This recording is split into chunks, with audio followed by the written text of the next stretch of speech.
Hi, I'm Slack, this is Tony and welcome to Smog Vlog. Today we're going to be taking a look at the Koopor Plus.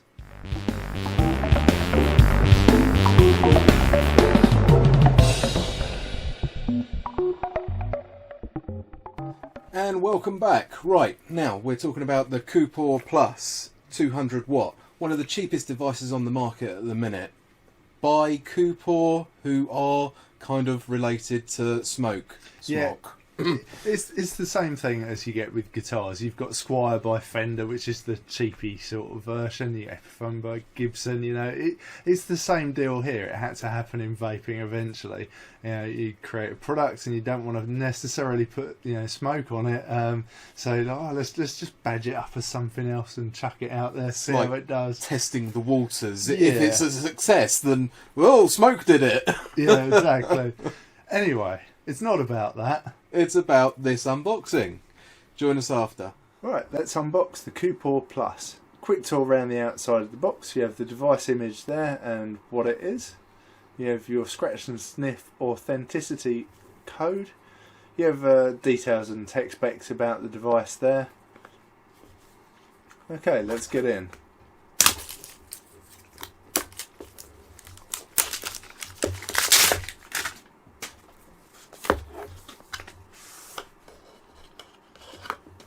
Okay, quick tour around the inside box. It's pretty plain with just the funky circuit print on there. And ooh, a drawer of doom. One tasty treat. One device.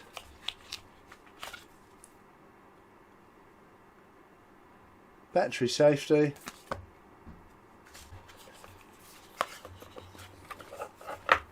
One manual and one customer warranty card. So, a quick look around the outside of the device itself. It's obviously this sort of brushed stainless steel with the circuit print down here. Come around, we've got our go button, plus minus buttons and our screen. We have a decent amount of battery venting with a sign for opening to get into your batteries. We have one sprung loaded 510 connector in the top. Some additional venting and a USB connector in the base. Let's open her up for batteries. Oh, that's a good magnet. So lots of venting round here. Yeah, so you've got your ribbon pull for your batteries, which is a must, and some really decent springs in there, reminiscent of the X-Cube 2 springs. Size for size. It is about the same as the X-Cube 2, slightly skinnier, but basically the same size. Anyway, let's whack some batteries in it and see how it vapes. Right, cheers Slack for that unboxing video. Now, let's talk about the main tech specs for the unit. As usual, we'll just sort of like run through them quickly and throw something up on the screen. So the device itself is made from stainless steel and zinc alloy. The output power runs from 6 watts up to 200 watts. The output voltage will be from 0.35 volts up to 8 volts. The resistance you can reach is 0.08 through to 3 ohms on temp mode or 0.1 to 3 ohms on wattage mode. Maximum current should be less than 50 amps when the atomizer is at 0.1 ohm. And the temperature range on this bad boy is between 200 degrees Fahrenheit and 600 degrees Fahrenheit, more commonly known as 100 degrees C to 315 degrees C. And we're back in the room. Right, next up, we're going to be doing button pushes for you. Let's go have a look. Right, let's just run through some of the button presses. Currently off, 5 clicks to turn it on. Okay, so that's booted up. To turn it off, you need to actually be in locked mode, so when you start, you are in locked mode. To unlock, standard 5 clicks. From in unlock mode, you can press the down and go button to cycle through your modes. You can't switch between them, you have to go one at a time. Using the up button and the go button, you change between your strengths. However, again, you have to release between each one. You have some other menu options you can access from locked, so hit the go button 5 times and we're going to lock. If you press the down button and the go button, that's going to turn stealth mode on, where you'll be able to vape but not see the screen all the time. Turn it off again by up and go button. Pressing both the buttons together in locked mode will rotate the screen. From unlock mode, pressing both buttons together, nothing happened. What a waste of a menu option. Just take a quick look at the round robin here. Yeah, it's the annoying round robin that I don't like.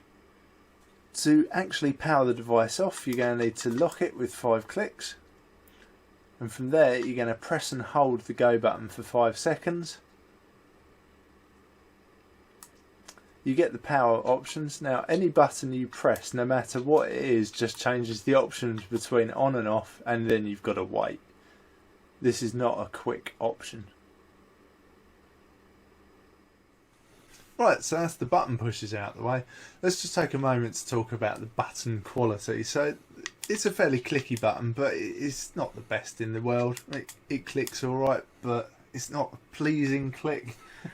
You know, I don't know, I haven't reviewed the Snow Wolf Mini, where it's kind of got the same sort of clicky motion, but that just feels a lot nicer, a lot more solid. But then, you know, it's a cheap unit, so it's perfectly adequate. How did you get on? He's not explaining himself properly. The quality of the click. You know when you click it and it's a proper thunk. This is more of a whereas the Snow Wolf was a I've just fucking engaged. Stand by. This is halfway between no click and a really good click, you know. It's run of the mill, which is what you'd really expect from a cheap unit. So it's all right. It's in line. The other thing to worry about with buttons is rattly buttons. Now, during normal operation, you're not going to find these buttons at all rattly. They do rattle if you give it a shake, but you don't do that not during normal operation. If you do, you're probably vaping wrong. But yeah, I mean, they're fine. They're fine, and it's all right. Apparently, Okay, following on from button pushes, we're going to go with menu options. Now, we've found that in operating the device, the menu is a bit basic, clunky. It's a cheap unit, so it's not as finished as some of the other units we've used. Like when cycling between TC and normal wattage and all of that, you can't actually cycle right the way through. You've got to go to one, let it engage, then go back again, and then go to the next one. It's just tedious. Yeah, it's missing a menu button, which without a menu button you can't get straight to what you want. And they could let you cycle through the modes by keep pressing the go button. like the Smog M80. Yeah.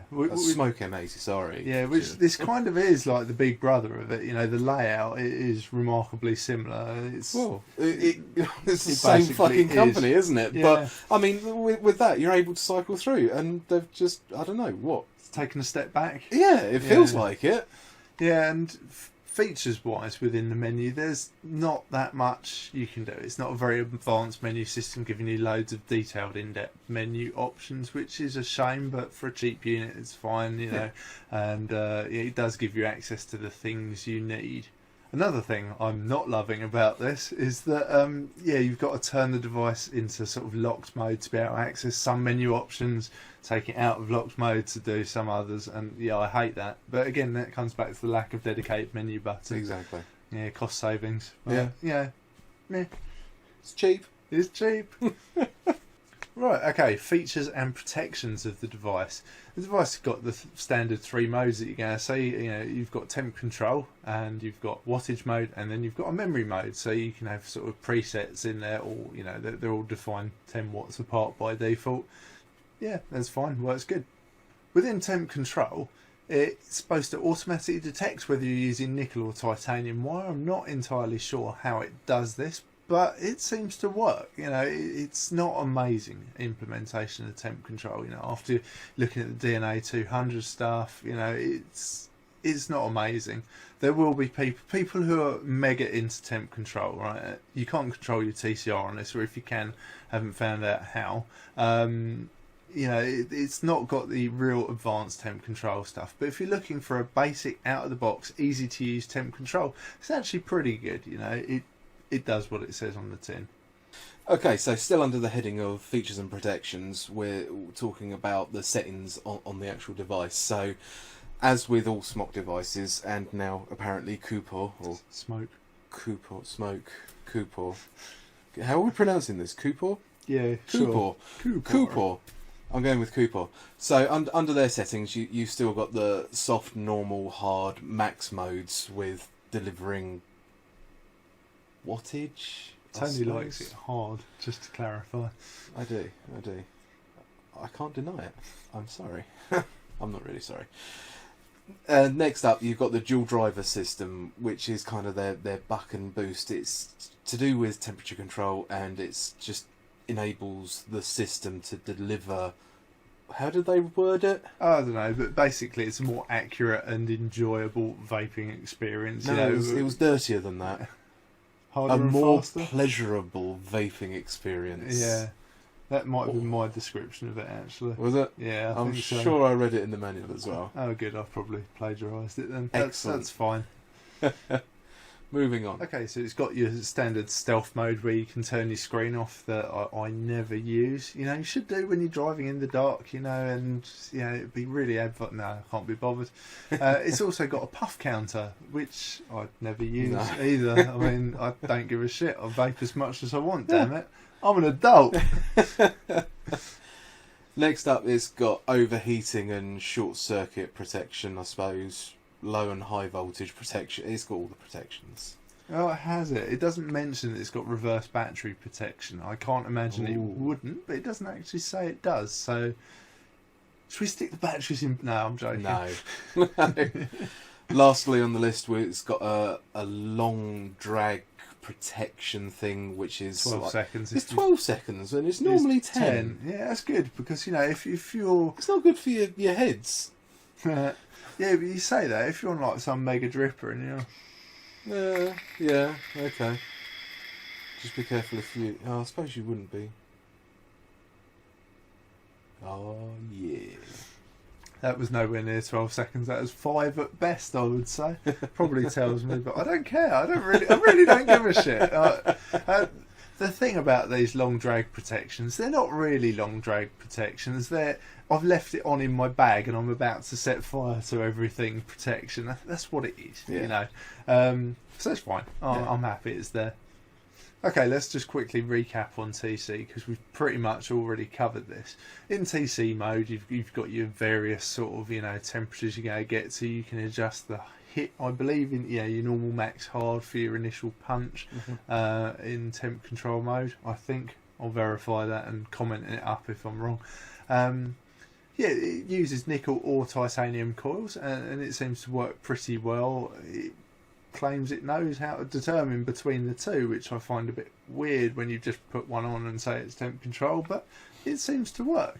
I mean, like I said before, if you're you're really into your TC and it's not something you do occasionally or just sort of lightly, then this probably won't be the mod for you. But if you're just trying out TC or use it occasionally, kind of like I do, I have to admit, then yeah, this is fine. Yeah, and as I said, I've not managed to find whether you can manually set the TC. I'm going to check some firmware updates, see if it's available, but right at this minute there is no option for doing it. So, if we find out, we'll let you know down below. Linky.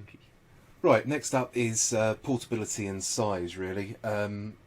It's a good size. It's a good size. I find it's a good size. I mean, there's that with the two 18650s in. Yeah. It feels good in my hand. I call out the A Solo again, where you can just see how much smaller that is. Oh, A Solo, I love you so much. Yeah, I do. After seeing the size of the A Solo and all the functionality that's built into that, that's kind of a reference point for disappearing in vapour. So, yeah, it's an alright size for me. I've got big hands, so sort of, if I was out and about, playing PlayStation, holding the wheel, it's just about okay. It's comfy enough to hold. But in terms of size, if it's something you're going to be travelling a lot with, it's not the most easy. Let's go with easiest. It's not the easiest of units to handle, But yeah, if you're just about, it's perfectly fine. So weight wise, I think it's a little heavy, and I compare it to Snow Wolf, which is quite heavy. This is probably a similar weight. Now, Snow Wolf I find more forgiving because of the build quality, the sort of polished finish of it. You kind of accept that as part of the parcel. But with this being a cheap unit, it's not heavy for a good reason. It's just heavy and sort of feels a bit cheap. Yeah. Let's explore that for a second, because Snow Wolf has plastic size to it and a ring going round it, whereas this is an all-metal stainless construction, not aluminium, which is light, stainless. Yeah, which, you know, on paper it looks good, but it just... We're going to get into styling in a bit. Yeah. I don't want to get into that. No. Yeah, I don't want to muddy the waters and end up just saying everything 3 times in the video like we usually do. But... yeah, I mean, weight-wise, it's okay. I think that's kind of the theme of this review. Yeah, it's all right. Okay. Yeah. Meh. Okay. Meh. Meh. Okay, guys, next up is battery life of the unit. It's dual 18650, which, we know. It's pretty good. I found it okay in testing. Yeah, it's okay. It is the dual 18650, so you can kind of get a day's worth. But what I found when I was vaping on wattage mode, below 40 watts, you know, I was not getting as much battery life as I expected. I was chewing through them quite a bit quicker, and I was surprised by that. You know, it's not terrible, but it's just noticeably, you know, less efficient, I think, than other devices I've been working with. So yeah, again, it comes back to meh. That was in wattage mode. Was TC any different? Yeah, TC was, again, it is a bit better battery life in TC with both nickel and titanium. But to be fair, when I was testing it with those, I was doing a lot of stuff. So, you know, but yeah, obviously there's slight power savings in that. And this thing does do quite a lot of scanning while you're taking a hit in TC. It's constantly adjusting, like, you know, I can't remember how many times a second, but lots. 3,000 times a second. Yeah, it's constantly. It's ridiculous. It does a lot of analysis. So yeah, it's going to be battery drain from just running those calculations and checks. But yeah, it's fine. It's fine. The battery life's good. It's dual 18650. So you know, having gone for something like the Snow Wolf Mini recently, where you just like have a few drags and you're like, oh, I need to charge again. You know, it's nice to be back on the dual 18650s. Yeah, once again, would have been lovely to have USB charging built into this unit. Fail. Yeah, well, we all know the story there. But Tony's just in denial. Usually is. Usually is.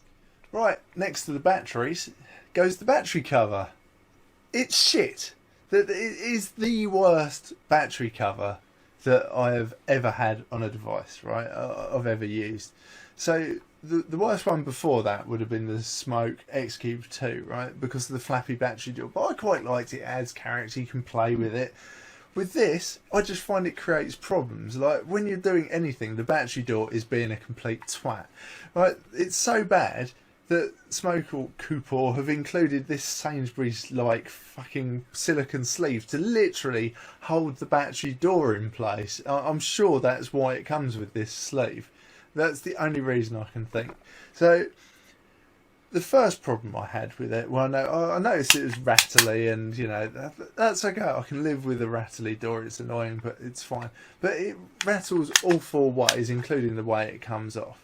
But the big problem, I had a dripper on it, right, and the top was the edge juice on it, and so I was trying to pull the top off, and the battery doors come off. I'm like, for fuck's sake! And it did it like more than one time. So we are holding the unit, you know, with any force.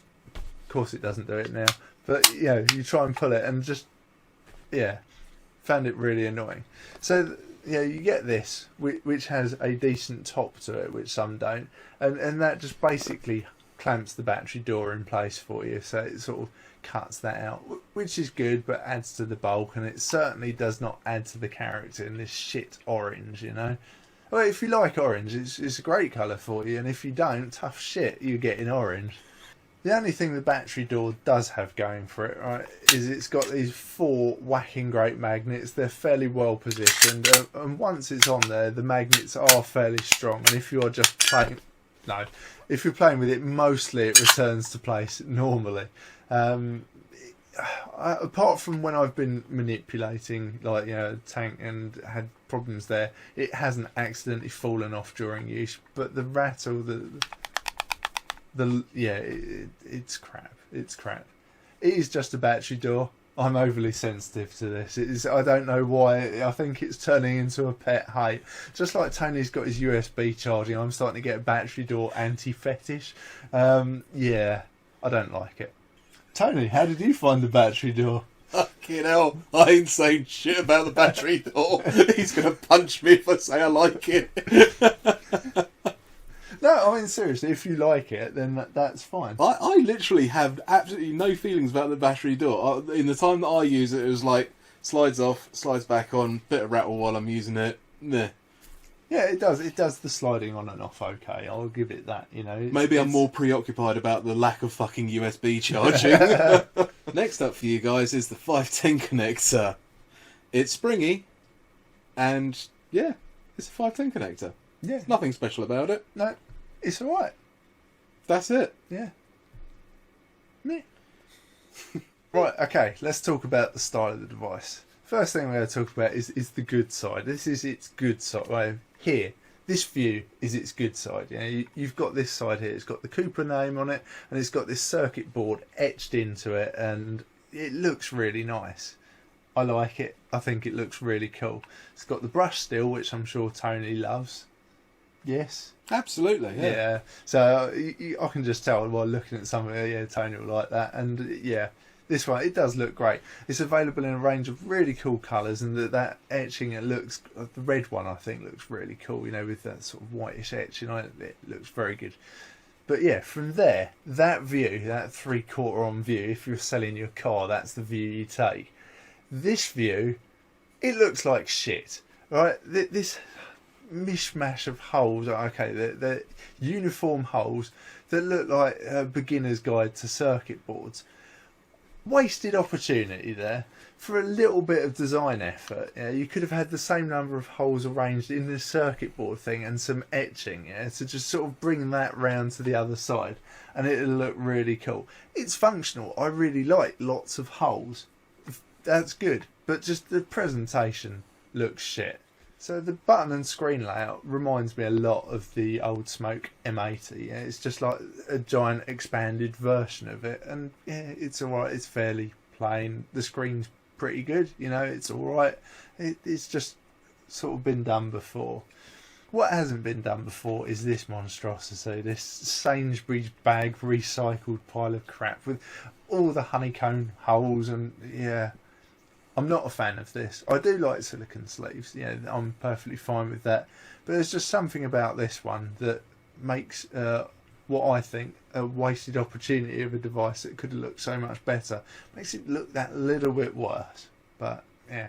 Okay, next up for you. Well, no, not really. Next up, it's just basic information. The warranty for the unit is 6 months. It's a standard warranty whereby they'll cover the cost of any manufacturing defects, like if anything mechanical goes wrong with it. However, if anything like droppage, you screw something in, user misuse, taking it apart, putting it back together again, pretty standard warranty.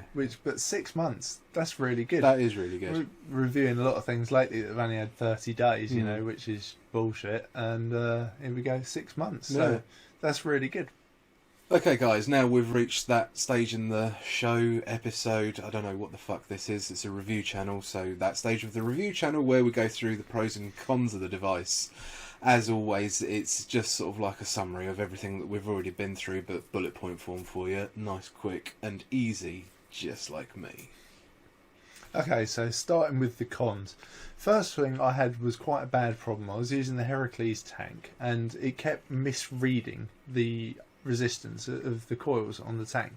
So you plug it in. It was supposed to be a 0.4 ohm coil I was running on there, But it was like, 0.8 ohm, that's not right. Let's try that again. Take the tank off, press the button, check your atomizer, plug it back in, press it again. Oh, I'm now 0.9. Take it off. 0.7, 1 ohm, and it was all over the shop. And obviously, if you've ever had that happen to you, if you fire that, you cook the shit out of your coil. So I'm like, I can't vape. I went out for a vape and I could not vape, but I couldn't get it to read anything.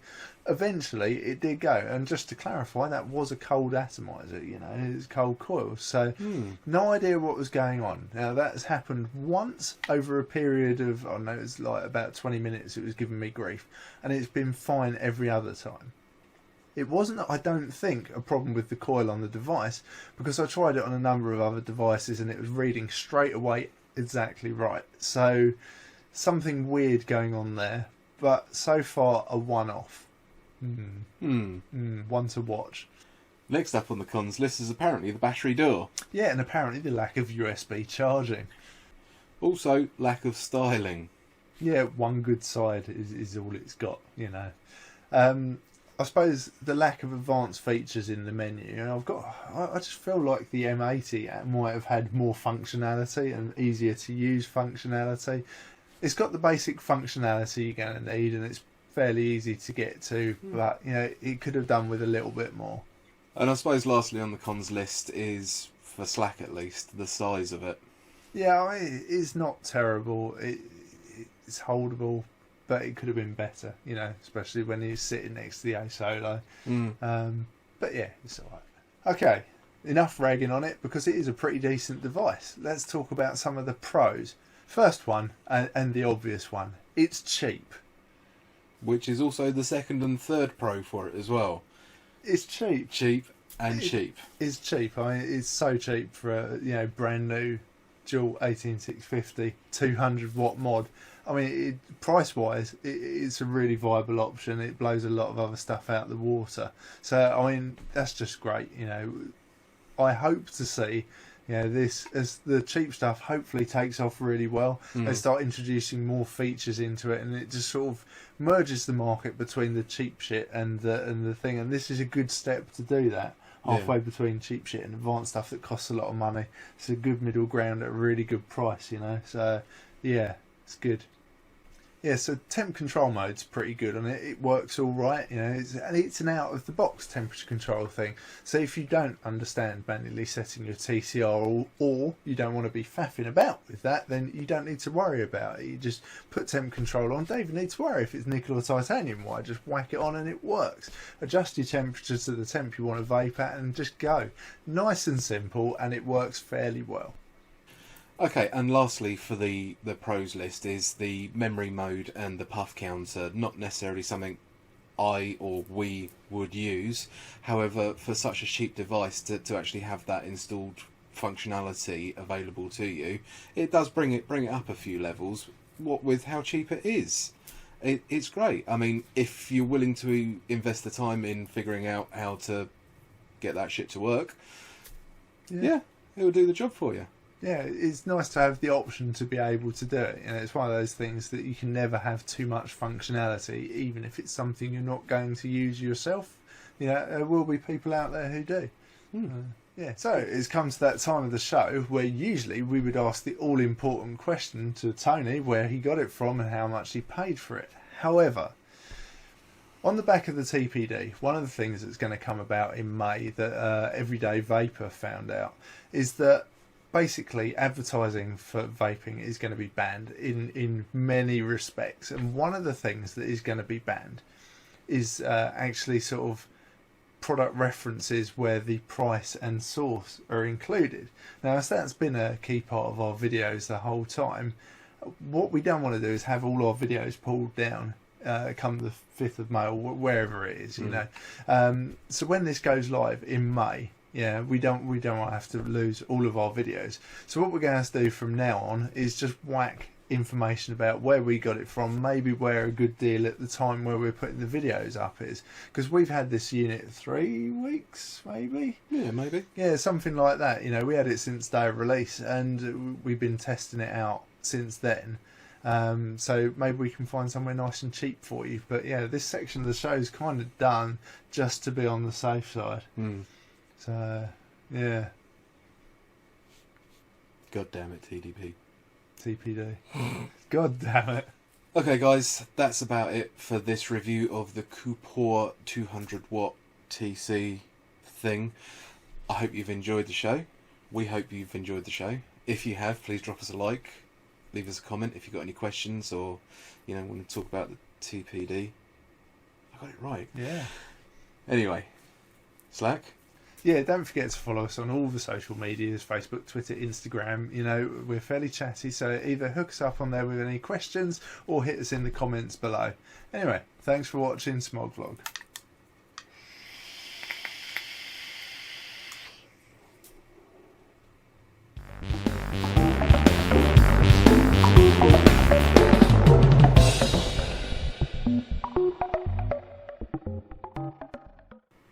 Hi, I'm Slack, this is Tony, and today we're doing Smog Vlog. Now I remember.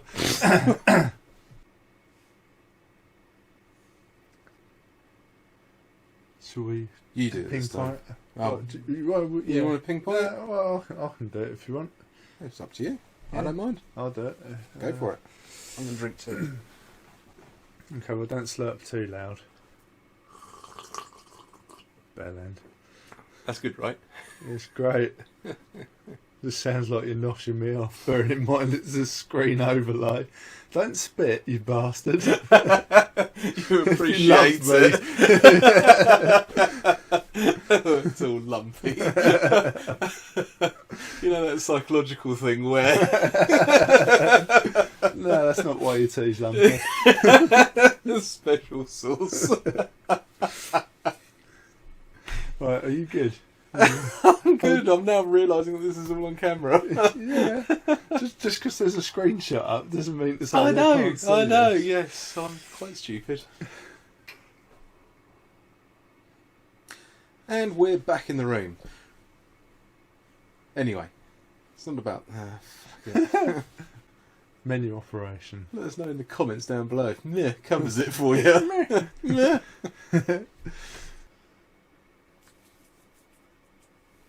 Lower.